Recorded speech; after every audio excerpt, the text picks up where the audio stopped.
Hello everyone, আজকের ভিডিওতে আমরা একটা পোয়েম, ছোট্ট একটা পোয়েম, যেটা হচ্ছে a slumber did my spirit seal, Lucy পোয়েমের অন্তর্গত এই কবিতাটির আমরা আজকে টেক্সট অ্যানালিসিস করব। আমরা সবাই জানি কিন্তু লুসি পোয়েমের আন্ডারে আমাদের 5টি পোয়েম আছে, ঠিক আছে। তো আমরা কিন্তু অলরেডি 4টি পোয়েম পুরোটা কমপ্লিট করে ফেলেছি, মানে 4টির টেক্সট অ্যানালিসিসও হয়ে গেছে, সেখান থেকে কোশ্চেন আনসারও কমপ্লিট হয়েছে। তো এটা হচ্ছে আমাদের লাস্ট লুসি পোয়েম। এই ভিডিওতে আমরা এটা টেক্সট অ্যানালিসিস করব এবং এখান থেকে আরেকটা ভিডিও হবে যেখানে কোশ্চেন আনসার আলোচনা করব। তাহলে কিন্তু আমাদের পুরো লুসি পোয়েমটা পুরোটাই কমপ্লিট হয়ে যাবে, ঠিক আছে। তাহলে দেখো, আমরা যদি 9-10-এর সিলেবাসটা দেখি তাহলে কিন্তু আমাদের আর দুটো পোয়েম বাকি থাকছে। একটা হচ্ছে ওয়েস্ট উইন্ড বাকি আছে আমাদের এখনও, আর একটা হচ্ছে world is too much with us, ঠিক আছে। এই দুটো পোয়েম কিন্তু আমাদের বাকি আছে। বাকি সব পোয়েম কিন্তু আমরা কমপ্লিট করেছি, টেক্সট অ্যানালিসিসও করেছি, কোশ্চেন আনসারও করেছি। এবং তোমরা জানো পিডিএফ হোয়াটসঅ্যাপ গ্রুপে দেওয়া হয়। তো এই কবিতাটি আমরা পড়ি যে যখন কোশ্চেন আনসার আর একটা ভিডিও আলোচনা করব, সেখানে আমি পিডিএফটি হোয়াটসঅ্যাপ গ্রুপে অবশ্যই দিয়ে দেবো, ঠিক আছে। তো যাই হোক, আমরা আজকের এটা টেক্সট অ্যানালিসিস করব, আর ওদিকে যেমন আমরা জাস্টিস টেক্সট অ্যানালিসিস কন্টিনিউ চলছে তেমনটা চলতে থাকবে, ঠিক আছে। তো যাই হোক, দেখো আমরা শুরু করছি আমাদের আজকের video. Slumber did my spirit seal, ঠিক আছে। ছোট্ট একটা কবিতা, 8 লাইনের একটা কবিতা, খুব সুন্দর কবিতাটি। তো দেখো কি বলছে। আচ্ছা, কবিতাটি আমরা টেক্সট অ্যানালিসিসে যাওয়ার আগে আমরা কয়েকটি বিষয় জেনে নেব। যেমন এই কবিতাটি, ঠিক আছে, এটা কিন্তু যদি ডেট অফ কম্পোজিশন জিজ্ঞেস করা হয় তাহলে 1798, ঠিক আছে, ডেট অফ কম্পোজিশন। আর যদি ডেট অফ পাবলিকেশন বলে, ঠিক আছে, এটা কিন্তু কম্পোজিশন, পাবলিকেশনের ডেট হচ্ছে 1800, ঠিক আছে। লিরিক্যাল ব্যালাডসে কিন্তু এটা পাবলিশ করা হয়, গট ইট। এবং এখানে দেখো আরও একটা বিষয়, এখানে হচ্ছে এই কবিতাটি আমরা জানি 5টি লুসি পোয়েম আছে, সবগুলোই কিন্তু লিরিক, ঠিক আছে। কিন্তু এই কবিতাটি এটা একটা কিন্তু এলিজি, ঠিক আছে। দিস ইজ অ্যান এলিজি, ওকে। কেন এলিজি আমি পড়ানোর সময় বলছি, তো এটা কিন্তু তোমাদের মাথায় রাখতে হবে, এটা থেকে কিন্তু প্রশ্ন আসে। This is an elegy apart from being a lyric, got it. এটা কিন্তু অবশ্যই মনে রাখবে। আর এখানে দেখো দুটো স্ট্যাঞ্জা আছে, 4টি লাইনের, ঠিক আছে, দুটো স্ট্যাঞ্জা। এই স্ট্যাঞ্জাগুলো কিন্তু ব্যালাড স্ট্যাঞ্জা, ঠিক আছে। অবশ্যই এটা কিন্তু ব্যালাড স্ট্যাঞ্জা। এবং এখানে যদি আমরা রাইম স্কিম খোঁজার চেষ্টা করি তাহলে দেখো রাইম স্কিম কী কী আছে। এ বি এ বি, তাহলে first stanza A B and second stanza কিন্তু হবে সিবি সিবি, ওকে। এটা হচ্ছে রাইম স্কিম। এবার আমরা যদি প্রোজোডিক স্ট্রাকচার দেখি তাহলে আমরা দেখতে পাবো যে first line, third line, fifth line and 7th লাইনে কী আছে, আইম্বিক টেট্রামিটার, ঠিক আছে। 4টি করে ফুট আছে, তো আইম্বিক টেট্রামিটার। এবং আমরা দেখব second line, 4th line, 6th line and 8th লাইনে হচ্ছে আইম্বিক ট্রাইমিটার, 3টি করে ফুট আছে। তাহলে আমাদের এখানে tetrameter, iambic tetrameter and trimeter alternatively আছে কিন্তু আমাদের প্রোজোডিক স্ট্রাকচার, বুঝে গেল। তো এইবার শুরু করব আমরা আমাদের টেক্সট অ্যানালিসিস। দেখো কি বলছে। A slumber did my spirit seal, I had no human fears, she seemed a thing that could not feel the touch of earthly years. So what is slumber? Slumber হচ্ছে state of consciousness, ঠিক আছে, state of unawareness, okay. State of unconsciousness, state of unawareness. আমরা যখন আমরা এই পোয়েমটি পড়েছিলাম nightingale, ওটো nightingale, সেখানে একটা ওয়ার্ড পেয়েছিলাম নাম্বনেস, ঠিক আছে। নাম্বনেস মানে হচ্ছে অসাড়তা। তো এই সেই স্লাম্বারের সঙ্গে সেই নামনেসের কিন্তু একটা মানে একটুখানি মিল আছে, ঠিক আছে, সেরকমই একটা অবস্থা। তো এখানে দেখো বলছে a slumber did my spirit seal. তো ফার্স্ট লাইনটাতেই আমরা একটা রেটরিক কিন্তু দেখতে পাচ্ছি, এবং সেই রেটরিকটা কি, সেটা হচ্ছে হাইপার বেটন, যেটাকে আমরা ইনভার্সনও বলে থাকি, ঠিক আছে। এই লাইনটার মধ্যে আছে হাইপার বেটন বা ইনভার্সন অথবা হাইপার বেটন। কেন?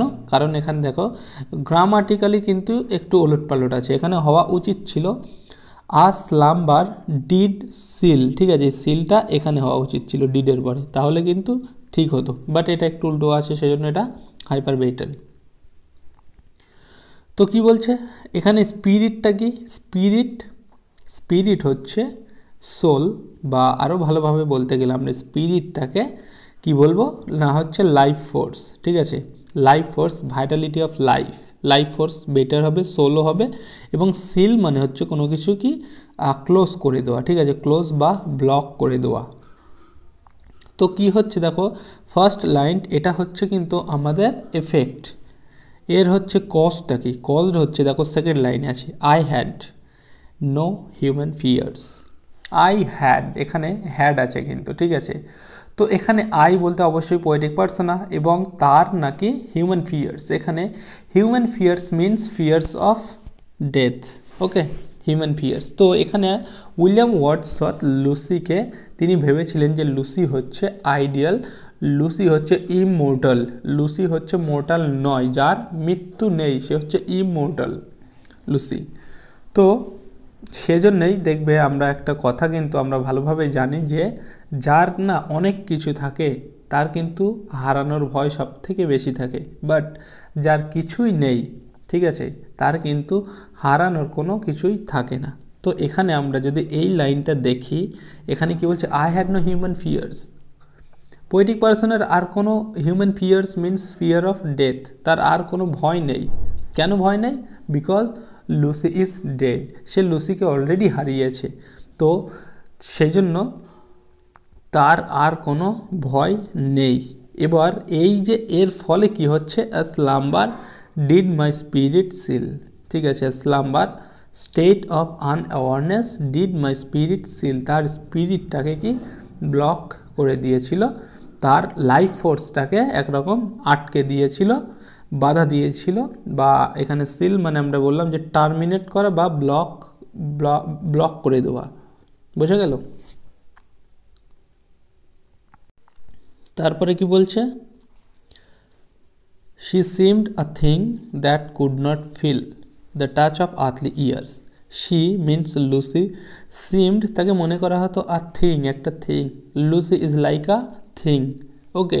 কেন Lucy is like a thing? এখানে দেখো লুসি কিন্তু হচ্ছে মারা যাওয়ার পরে, ঠিক আছে, আফটার ডেথ লুসি সে কিন্তু প্রকৃতির সঙ্গে, নেচারের সঙ্গে মিশে গেছে, নেচারের প্রত্যেকটি জিনিসের সঙ্গে সে মিশে গেছে। এখানে একটা কথা বলা প্রয়োজন, আমাদের যে উইলিয়াম ওয়ার্ডসওয়ার্থ তিনি কিন্তু একটা দর্শনে বিশ্বাস করতেন, দর্শনটা কি প্যানথেইজম, ঠিক আছে, প্যানথেইজমে তিনি বিশ্বাস করতেন, তার মানে হচ্ছে ঈশ্বর সর্বত্র। তার মতে প্রত্যেকটা জিনিসের মধ্যে জড় বস্তু বলো, ঠিক আছে, সজীব বস্তু বলো, প্রত্যেকটি জিনিসের মধ্যে ঈশ্বর সর্বত্র, ঠিক আছে। তো এখানে সেই রকমই একটা বিষয় যে শি সিমড আ থিং, লুসিকে মনে করা হতো একটা thing that could not feel, যে কিনা ফিল করতে পারতো না। কি ফিল করতে পারতো না? The touch of earthly years, কারণ the touch of earthly years means তাকে, লুসিকে আর্থলি ইয়ার্স মানে হচ্ছে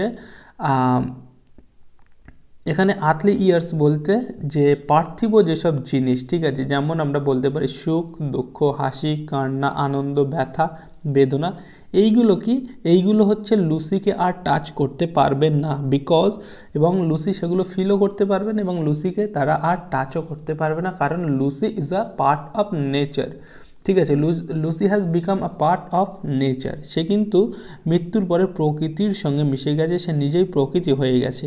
তো এইগুলো লুসিকে কোনো রকমভাবে আর এফেক্ট করতে পারবে না, ঠিক আছে। She seemed a thing that could not feel the touch of earthly years, এখানে আর্থলি ইয়ার্সটার র্যাভেজেস অফ টাইমের অর্থেও কিন্তু ব্যবহার করা আমরা ধরে নিতে পারি আর কি।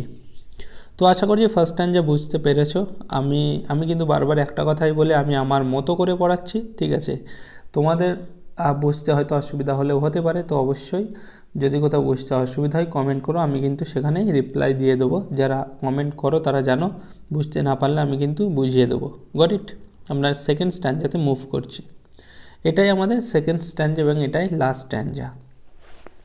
কি বলছে দেখো, no motion has she now, no force, she neither hears nor sees, rolled round in earth diurnal course with rocks and stones and trees. কি বলছে? no motion, Lucy has no motion, লুসির কোনো এখন আর মোশন নেই, means movement, কারণ Lucy মারা গেছে। She no motion has she now no force. এখানটায় আমরা একটা যে এখানে দেখো অনেকগুলো রেটরিক আছে এই লাইনটার মধ্যে। প্রথমত দেখো এখানে আমরা দেখতে পাচ্ছি কি ইউফেমিজম আছে, তাই না? ইউফেমিজম আছে, কিন্তু লুসির বলছে লুসির মধ্যে কোনো মোশন নেই, কোনো ফোর্স নেই, তার মানে ডেথকে ইন্ডিকেট করছে। তো এটা হচ্ছে ইউফেমিজম। এখানে আমরা পার্সোনাল মেটাফোরও দেখতে পাচ্ছি, ঠিক আছে। তারপরে হচ্ছে এখানে আরও একটা যেটাকে আমরা ইনভার্সন আছে সেটাও আমরা দেখতে পাচ্ছি। তো এখানে কি বলছে, নো মোশন হ্যাজ শি নাও, তার মধ্যে লুসির মধ্যে এখন আর কোনো মোশন নেই, কোনো মুভমেন্ট তার আর নেই। নো ফোর্স, তার মধ্যে কোনো ফোর্সও নেই, ভাইটালিটি অফ লাইফও নেই, তার মধ্যে কোনো লাইফ ফোর্সও নেই, বিকজ লুসি মারা গেছে, ঠিক আছে। শি নাইদার হিয়ার্স নর সিজ, সে নাইদার হিয়ার্স, সে কিছু শোনেও না, শুনতেও পায় না, কিছু দেখতেও পায় না, বিকজ আমরা জানি ডেড বডি, ঠিক আছে, মৃত ব্যক্তি কিন্তু কোনো কিছু শুনতেও পায় না, দেখতেও পায় না। তো লুসি এখন কোনো কিছু আর শোনেও না, কোনো কিছু আর দেখেও না। Rolled round in earth's diurnal course with rocks and stones and trees. Rolled round in earth's diurnal course. What is diurnal course? Diurnal course হচ্ছে আমরা বাংলাকে যেটাকে বলে থাকি আহ্নিক গতি, ঠিক আছে, যার ফলে আমাদের দিন রাত্রি হয়ে থাকে পৃথিবীতে। পৃথিবী নিজের কক্ষপথে কিন্তু অবিরত পৃথিবী নিজের কক্ষপথে ঘুরতে থাকে। এবং এখানে দেখো এরকমভাবে বলা হয়েছে যে লুসি সে কিন্তু আমাদের মধ্যে নেই, বাট সে প্রকৃতির মধ্যে আছে, ঠিক আছে। সে লুসি হচ্ছে আমাদের মধ্যে থেকে চলে গেছে, আমাদের মধ্যে সে কিন্তু নেই, বাট প্রকৃতির মধ্যে আছে। এবং প্রকৃতির মধ্যে থেকে কিভাবে কাজ করছে না, এরকমভাবে roll down in earth diurnal course, আমাদের পৃথিবী যেমন নিজের কক্ষপথে ঘুরতে থাকে এবং যার ফলে আমাদের দিবারাত্র হয়ে থাকে, ঠিক আছে। যেহেতু লুসি নেচারের একটা অংশ হয়ে গেছে, তাই সে নেচারের মতোই নেচারের থেকে কিন্তু কাজ করছে। কী করছে? Roll down in earth's diurnal course, ঠিক আছে। আর্থসের ডিউর্নাল কোর্সের সঙ্গে সে কিন্তু মুভ করে চলেছে with rocks and stones and trees. এবং লুসি কিসের মধ্যে, এখানে দেখো rocks and stones and trees, এটা কিন্তু মানে বলে কিন্তু পুরো প্রকৃতিটাকেই বোঝানো হচ্ছে, ঠিক আছে। পুরো কিন্তু প্রকৃতিটাকেই তুলে ধরা হয়েছে এই রক্সের মাধ্যমে, স্টোনসের মাধ্যমে অ্যান্ড ট্রিজের মাধ্যমে। কি বলছে? Roll down in earth's diurnal course with rocks and stones and trees means এটা বলা হচ্ছে যে রক্সের মধ্যেও এবং স্টোন এবং ট্রিজ এর মধ্যে কিন্তু লুসি কিন্তু বেঁচে আছে, এর মধ্যে কিন্তু বিরাজমান, ঠিক আছে। ডার্নাল কোর্সের সঙ্গেই কিন্তু লুসি অবিরত মানে নেচারের সঙ্গে কোলাবোরেশনে কিন্তু সে কিন্তু এই প্রকৃতির মধ্যেই বিদ্যমান আছে, এটাই বোঝাচ্ছে, ঠিক আছে। তো আশা করছি বুঝতে পেরেছো সবাই। যদি না বুঝতে পারো অবশ্যই কমেন্ট করবে কিন্তু, ঠিক আছে। আমরা এটা কমপ্লিট করে ফেললাম টেক্সট অ্যানালিসিস। আমরা আর একটা ভিডিও হবে এখান থেকে কোশ্চেন আনসারের, তারপরে আমাদের লুসি পুরো পোয়েমটা কিন্তু কমপ্লিট হয়ে যাবে, ঠিক আছে। আমরা নতুন টপিক আবার ধরবো। তো এখানেই শেষ করছি আমরা আমাদের আজকের ভিডিও।